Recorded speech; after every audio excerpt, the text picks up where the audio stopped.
we are designing is safe for the communities and the children that are going to be living in that community.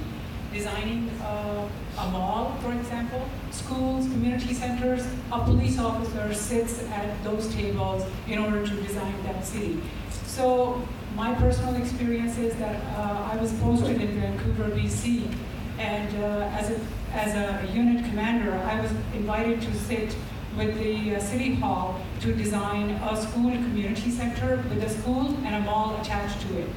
So we had to make sure that the exits and entrances for the schools and the community centers did not go directly into the mall, because we wanted to make sure that these children were paying more attention to the education rather than shopping mall.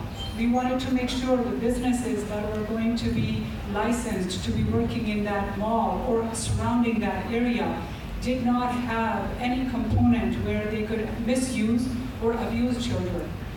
Next thing, we had to make sure that the city planners had to think about licensing. What businesses would get licensed? For example, when I drive here, I see a lot of schools, and there's a KTV or there is an inappropriate business right across or right next to the school. What does that do for children? That provides those kids, kindergarten, grade 2, grade 6, children the opportunity to see the illegal activities that are occurring next door or right across. Not only that, but it provides an opportunity for the pimps, the people that are actually looking or actually targeting these young children, to solicit them or to have them working in these locations for very minimal wages or for doing illegal activities. So we, as police officers, when we sit at those tables, we have to make sure that the safety of our next generation is at the utmost importance to us.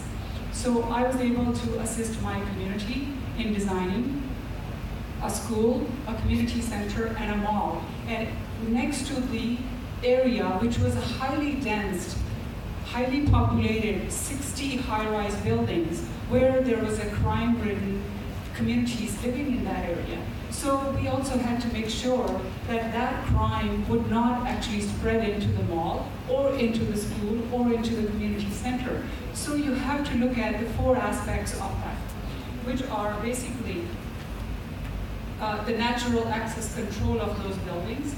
How are we going to provide a surveillance where the children don't have to think about it, but elders that are working in the community or are going to the school, teachers, how can they see the children? Are they safe? So we have to make sure the shrubbery, the trees, the fences that are being located in that community are paid attention to very closely, because you do not want some wrong element to be standing behind a tree and doing something that you don't want them to be doing with your children. So that is providing them a natural access control. Then we had to make sure that the territorial reinforcement, if the community belongs there, if the community takes ownership of that school, of that mall, of that community center, there will be less crime. So what we do is we make sure that the volunteers we bring in from the communities that will work, whether they're not paid workers. They would just come and volunteer, stand at a corner, watch the children going through a school break. It's just making sure that their environment is safe.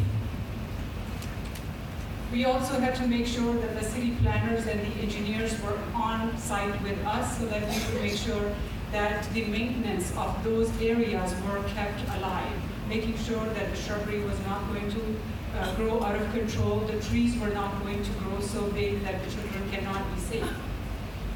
So some of these issues we have to, as a police officers, think of the safety. Well, you could today employ 10 security guards, but that doesn't really apply for the safety of the children, because the security guard can only pay attention to certain areas. You can deploy security cameras, but the security cameras can only give you so much information. You still need a human being in order to monitor that security camera.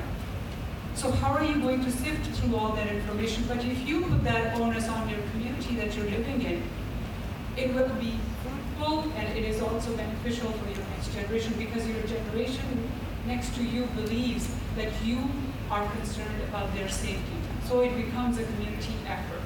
As a police officers, it is very important to us to serve and protect our communities. How do we protect them? By empowering the communities that we live in.